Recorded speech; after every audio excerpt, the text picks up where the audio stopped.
it is an issue with people when they talk about the origins of humanity. They talk about the origins of civilizations and how far we've come over this short period of time. It is an issue with people where there's no clear beginning. It's like, it gets foggy, some Mesopotamia, something, it gets real foggy. It gets real foggy about 5,000-6,000 years ago. And those guys were all talking about people that lived before then. They all had stories of ancient civilizations that were more advanced and greater. They all have these catastrophe stories. And they also all have these stories about being visited. Yeah, and I mean, the ancient Egyptians are probably the best example of this. They have stories which basically say that they go back 25,000 years ago to a time when the gods, whatever they are, ruled and were present amongst us. Then they disappeared. Then there were some kind of demigods, and then dynastic rule of Egypt came. And that's kind of very much something which you find everywhere. Whether you go into Arizona and you hear the same story of the Hopis, this period when the gods were amongst us, that they still can be contacted. And in the case of the ancient Egyptians, you have this other very interesting scenario that they speak about Atlantis. And, these wonderful Greek who have for so many generations dominated our education as the cradle of civilization.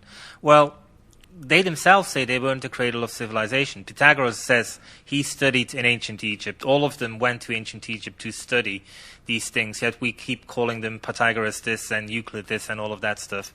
But they all say it came from Egypt. So all of this knowledge came from Egypt. And what happens is that in the 4th century, when Plato starts writing about Atlantis, he says, this is history. He writes about it in a history book. He has his critics because nobody in Greece is believing that somehow Athens is thousands of years older than they believe. They are talking about lost civilization somewhere in what seems to be the Atlantic Ocean and that there's this continent behind it. What kind of nonsense is this? So as soon as he's written it, basically a few guys jump on a boat, go to Egypt, hope that they can get confronted with evidence which shows that Solon and Plato are absolute morons who've invented this. And they arrive in the temple complex, and the Egyptian priest kind of points and says, yep, that's the column over there, which has this story.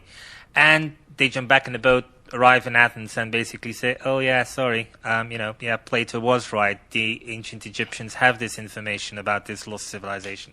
Now that doesn't mean necessarily that ancient Atlantis is real, but definitely that the ancient Egyptians believed that it was real.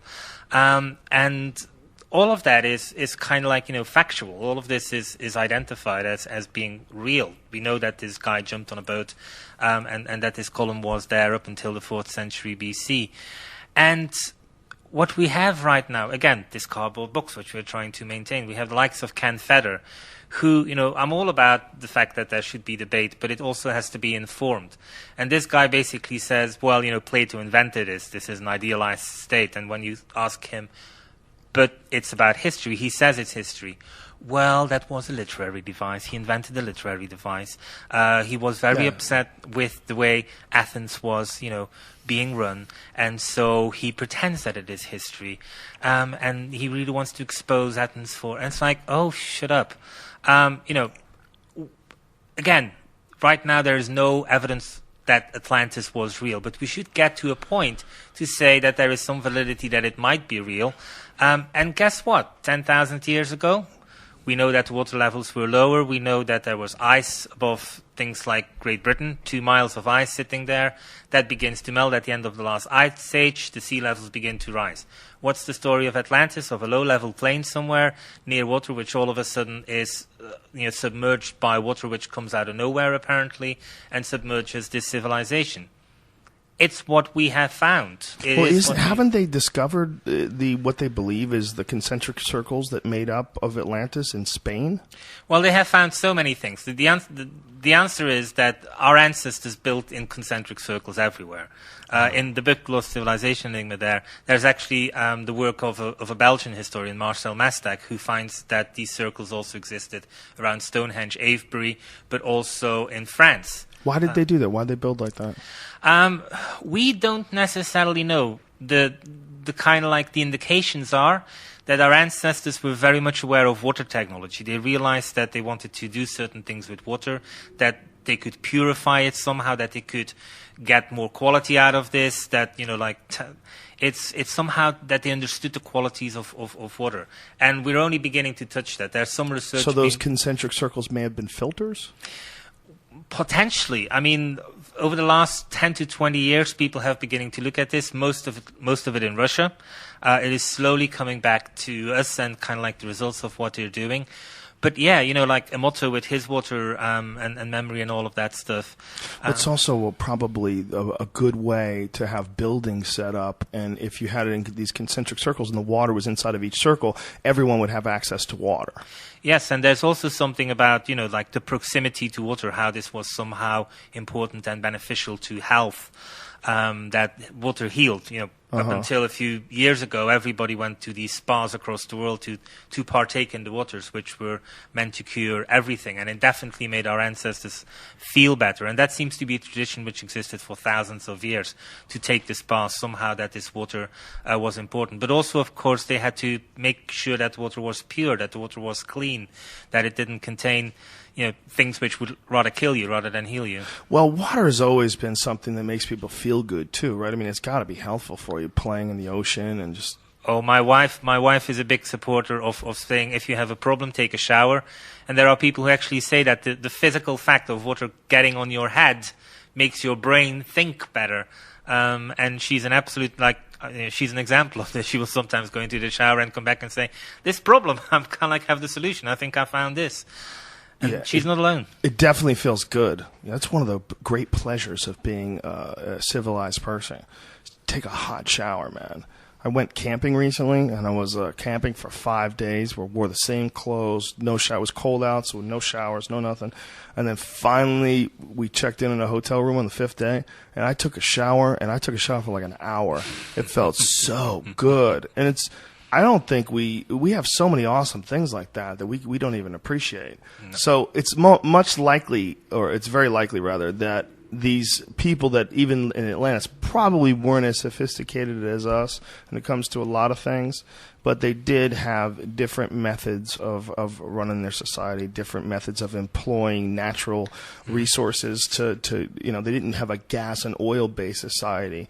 So we have to look at that as well. Like when you're dealing with people that didn't have machines and combustion engines and a gas and oil based society, you got to wonder, like, how does this super intelligence of the human mind manifest itself in a physical form? Well, it seemed like it did with stone. It seemed like that was where all the intelligence went. All the thought and innovation went to structures and building these incredible geometrically accurate structures. Well, our ancestors, I think, had far more knowledge than we do. And this is to some extent also visible, I think, in the work which Jeremy Narby is trying to do with the pharmacology industry. Far more knowledge about what, though?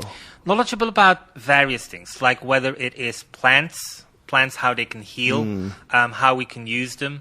Today we kind of like say, okay, pill X is made out of this and this molecule, and it'll do this in your body. And it is this pill which we can give you, which we have created through lots of machinery. And in the Amazon, it doesn't work like that. They'll say, what's wrong with you? They'll do the analysis, and they'll say, oh, if we boil plant Y for 5 hours and we mix it with plant Z, the end result will be something which will help you with this. It's knowledge-based, but the preparation is so easy. You either boil it, or you take it in its native form, or you mix and mingle it. It's this very basic thing of working, but you need to have the knowledge. You need to know that all of these plants work. And today we have the big physical approach of we have machines and power plants which are able to produce this pill, but the end result is the same. You get better from taking this. My take on it is that they knew a lot more back then than we think they did, but they knew a lot about the natural world. They knew a lot about healing, but I don't think they had internet. I don't think they had Google. They didn't have cars. We know way more now. And we know about them. They didn't know about us, so they can go fuck themselves. They didn't even see us coming.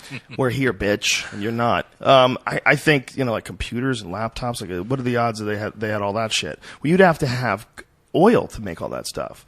Like the one component that people have to recognize in the construction of almost every modern piece of technology is plastic. And plastic is It can be made from plants. It can be made from hemp fiber. But for the most part, it's made from fucking oil. And there's a lot of the shit that's in there that's made from oil. And you got to burn oil to fire up engines to fly over the fucking sky to carry these things from China. You know, it's a really. I mean, there's no way around it. You need to figure out a way to mass manufacture things in order to have a society like this. This is a completely different sort of society than they had back then. Oh yeah, I mean definitely. But I think there's this interesting thing. You know, the more academics deny the existence of Atlantis, the more extreme some people make this civilization as well. And I think the truth is somewhere in the middle. They were more advanced than like what you were talking about before. They were more advanced than the people who were running around doing nothing whatsoever on the various other continents. Which is why the likes of the ancient Egyptians spoke about them. Of like, hey, these guys did something. Hey, these guys lived there. This was, like if you ever find something in your neighborhood of Athens, this might be related to these guys thousands of years ago. But it's not going to be a spaceship. It's not going to be something which is going to be so wow. But it is still wow in the sense that it was a large civilization. If we take Plato's word for it, it was pretty much Europe unified before Europe was ever unified. And it was also a civilization which gave its information to other civilizations. There seems to be this handover of information. Even though the civilization died, not everything died. Some of their knowledge seems to have gone over, which is what the stories of the ancient Egyptians are about, and how they somehow preserve this information from their ancestors. They did our education as the cradle of civilization. Well, they themselves say they weren't the cradle of civilization. Pythagoras says he studied in ancient Egypt. All of them went to ancient Egypt to study these things, yet we keep calling them Pythagoras this and Euclid this and all of that stuff. But they all say it came from Egypt. So all of this knowledge came from Egypt. Yeah, and I mean, the ancient Egyptians are probably the best example of this. They have stories which basically say that they go back 25,000 years ago to a time when the gods, whatever they are, ruled and were present amongst us. Then they disappeared. Then there were some kind of demigods, and then dynastic rule of Egypt came. And that's kind of like very much something which you find everywhere. It is an issue with people when they talk about the origins of humanity. They talk about the origins of civilizations and how far we've come over this short period of time. It is an issue with people where there's no clear beginning. It's like, it gets foggy, some Mesopotamia, something, it gets real foggy. It gets real foggy about 5,000-6,000 years ago. And those guys were all talking about people that lived before then. They all had stories of ancient civilizations that were more advanced and greater. They all have these catastrophe stories. And they also all have like these stories about being visited. You go into Arizona and you hear the same story of the Hopis, this period when the gods were amongst us, that they still can be contacted. And in the case of the ancient Egyptians, you have this other very interesting scenario that they speak about Atlantis. And these wonderful Greek who have for so many generations dominated